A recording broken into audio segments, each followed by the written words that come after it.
So today we're going to be going over MLA and APA citations and common mistakes that come along with them and how you can avoid making those mistakes. So when is citation necessary? Do y'all have any idea? Any idea? In a big research paper. Well, it's necessary whenever you have ideas, words, concepts, or ideas that are not your own, that come from another source, so that you can give that author, that creator, credit for their ideas. Do you guys want to guess on what common knowledge would be defined as? Alright, so common knowledge is essentially information that the general public would know. For example, Abraham Lincoln was born in 1809. You might have to look up that information, but it's still an idea that is just a basic thought that people would generally know. And it's also information that is shared by a specific field, like everyone in the medical field knows what an appendectomy is. And it can also be information shared by a culture. So any culture that studies the Bible knows the Old and New Testament. So it's just information that a general group would understand. And it's always a good idea to cite if you aren't sure if the information you're using is common knowledge or not. So when in doubt, just cite it anyway. So what is plagiarism? You know? Using somebody else's work as yours? Yes. Using someone's ideas, wording, concepts, anything like that without giving them credit and taking those ideas as your own. Alright, so you guys want to guess what an in-text citation is? Citation in text. You're not wrong. In-text citations are used in, like you said, in your own paper where you give credit to the author and where you found that information in their own work. And it's very important because you want to make sure both that that author is getting credit for their work and also that you're getting credit for your own ideas and thoughts. So you don't want your reader to be confused on whose information is whose. Make sure you make that very clear, what's your information and what is another source's information. So a bibliographic citation is the larger bulk. It's the one that presents the publisher, the date, all of the specifics needed to look up an exact version of where you got that information from. The in-text citation gives you a little snippet so that you know what to go to on your bibliographic citations to look at that source. Now we're going to focus on MLA in-text citations. There's 3 sentences here and they're all correct. It's just different ways of forming your in-text citation. So the first example, Caldwell stated that schoolwork is a necessary evil, and then you have your page number. This is correct because if you mention the author's name in the sentence, you don't need to repeat it again in your in-text citation. Does that make sense? Okay, and then the second one, occasionally it has been said that schoolwork is a necessary evil. And this one, since you did not already mention the author's name and give him credit, you're going to have to include it in your in-text citation. And then the last one, global warming is becoming a growing issue because the icebergs are melting and many species are suffering. This is an example of a source that did not have an author. So in this case, you would use the title of the work in quotations followed by the page number. Everybody clear on that? So we have 2 examples here. Do y'all want to take a guess at which MLA citation is the correct one? Second. The second one? That's correct because it has the page number. So that if they go to that source, they can find the exact page that the information was on. And we have another example. If you guys want to pick which one you think is correct. Second. Why? Because it says the author Graham Lewis claims, and you said that if you say the author in the beginning, you do not have to state them at the end. You just have to put the page in. Okay, so any guess on which one of these 2 citations is correct for the end of the sentence in MLA? First. Yes, because it does not have a comma. The And MLA does not use commas in their end punctuation or their end citations. Alright, now we're gonna look at the bibliographic citations for MLA. Up here, we're just focusing on books in this. We're not focusing on the websites and journals, we're just focusing on books. You're gonna have your author's last name, followed by their first name, the title of the book in italics, the publisher, followed by a comma, and then the publication date, which would be the year. And then we have two examples for you. The first example is a work with just one author, and the second one is with two authors, so you can see how those two are different. And even though these are short examples and they don't require a hanging indentation, it's always important to remember to use those. Do you both know what those are and how to use them? Use what? Hanging indentations. It's where it's just the opposite of a paragraph, where a paragraph, your first line is indented, but the rest of the body is towards the margin. You would reverse that for your citations, so that the name is the handle that they can look to quickly, and then the rest of the pan that's hanging off is the bulk of the information. We'll have examples so you can see. So, we are going to use the Up From Slavery book that's in the middle there. And we would like for y'all to try to make an MLA citation based off of this information. And what you would do is go to the title page to get your name of the book and the name of the author. And then if you flip it right over, you get to the copyright page that has all of your information about publisher, publication date, and the location. I just saw a typo that none of us caught 50 million times we looked at this slide. Tried to cite it. I did that on both of them. I caught the other one, but I didn't catch this one. Go back one slide so folks can see the format there and have easy access to it while they do this. And this again is how important proofreading is. You can look at something hundreds of times and then Literally hundreds. completely. The number of eyes that were on this, and we all missed that one.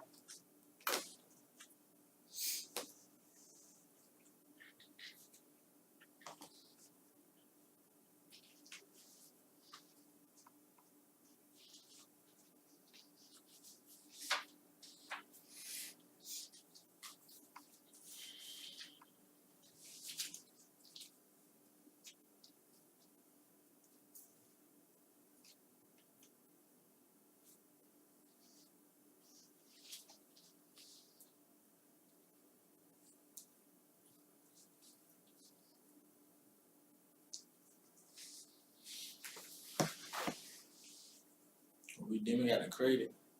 Mm-hmm.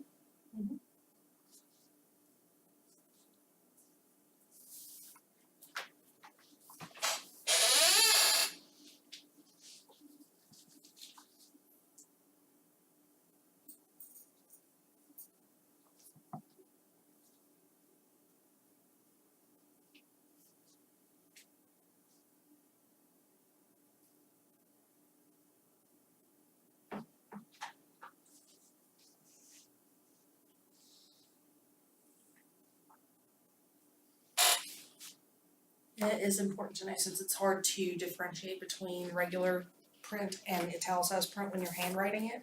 If it's a part that has to be italicized, then you would underline it when you're handwriting it.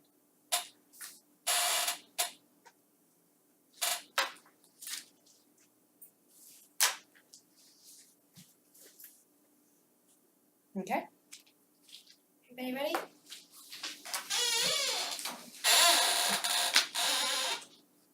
Okay, so on the board we have the correct way to cite the book. Is that what you guys have? Oh no. What do you have? Not what you got. Okay. Alright, well what went wrong? From the author, that's it. And y'all put Washington Booty. I ain't put that. It's always last name Actually, first. that's an editor there, and so this is the author up here. That's good then. Shot So it's his autobiography, Book of Washington. So it's a good mistake to make because what you ended up doing is seeing that sometimes there's extra information on there that you have to sort of sort through. And always remember that any line following that first line would be indented, so that it becomes a whole second area.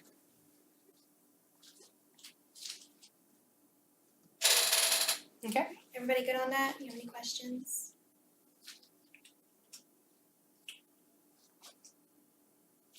you should go on. Froze. Alright, so with these two citations, any idea which one would be the correct citation for MLA? The top one. Okay, that is correct, because the top one has the title italicized, whereas the second one doesn't. And that's the only other difference between them, yeah. Okay, we have another example where you two can pick which one is the correct MLA citation.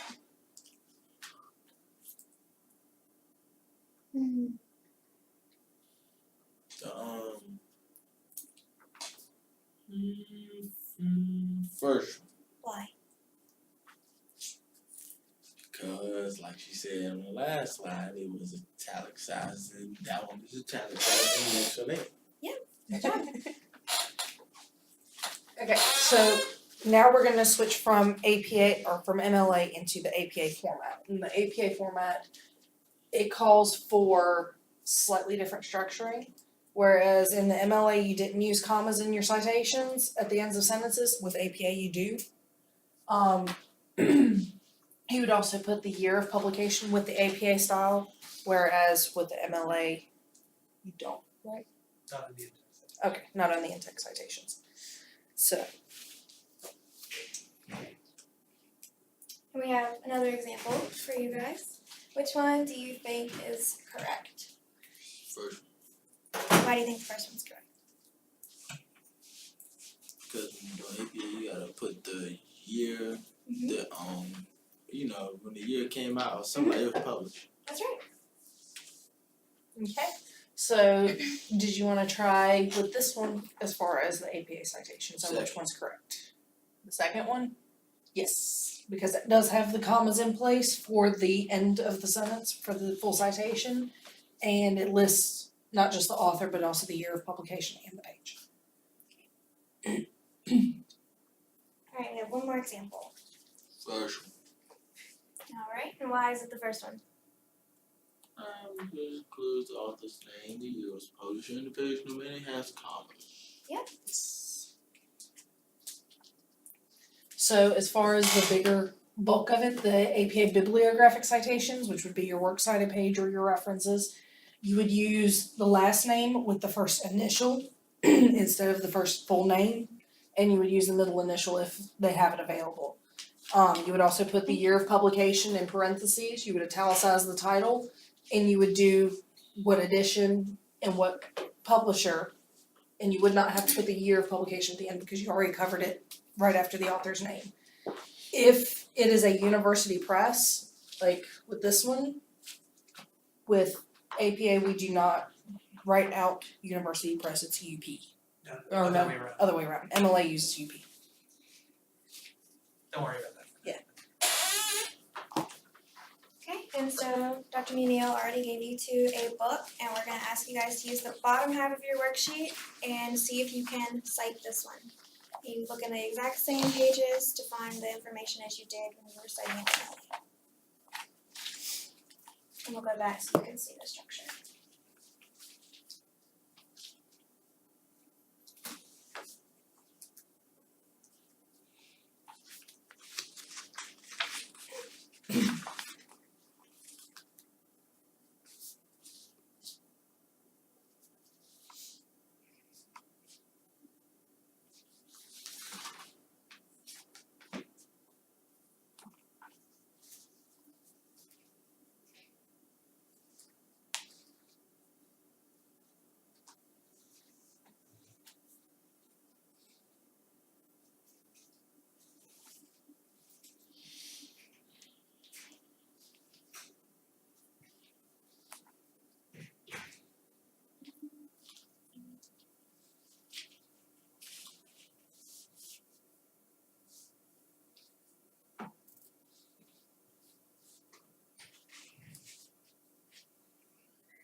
All finished? Okay, so does your citation for APA style look like this? Yeah, I just added some. What'd you add? New Jersey. Oh, For- that's not wrong. No.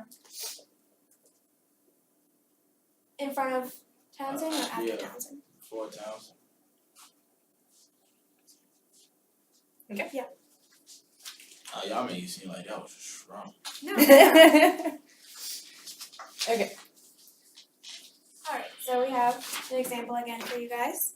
If you want to take a look at both of these and see which one you think is correct. Whoa. Second. Alright, it is the second one. Why do you think the second one is right? Cause first one, it has the year, but it's not in the right place. Mm-hmm.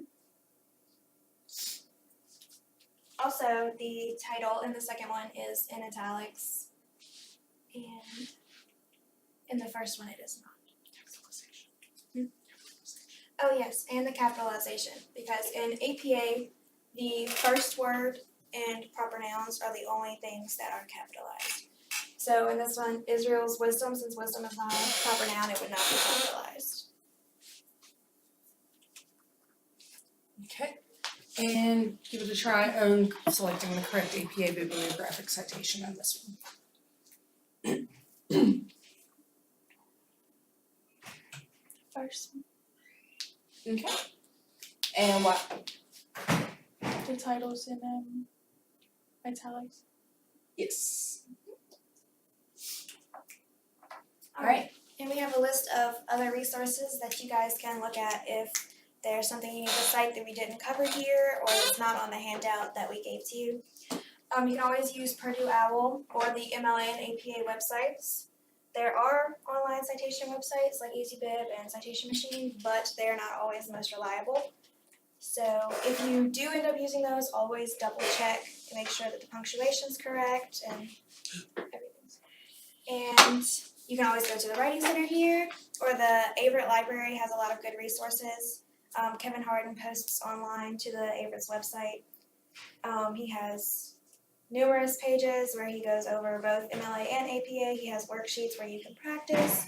And he also has presentations just like this where he explains in more detail the different citations. And your handouts are actually, the examples that used on those are from his examples for MLA and APA.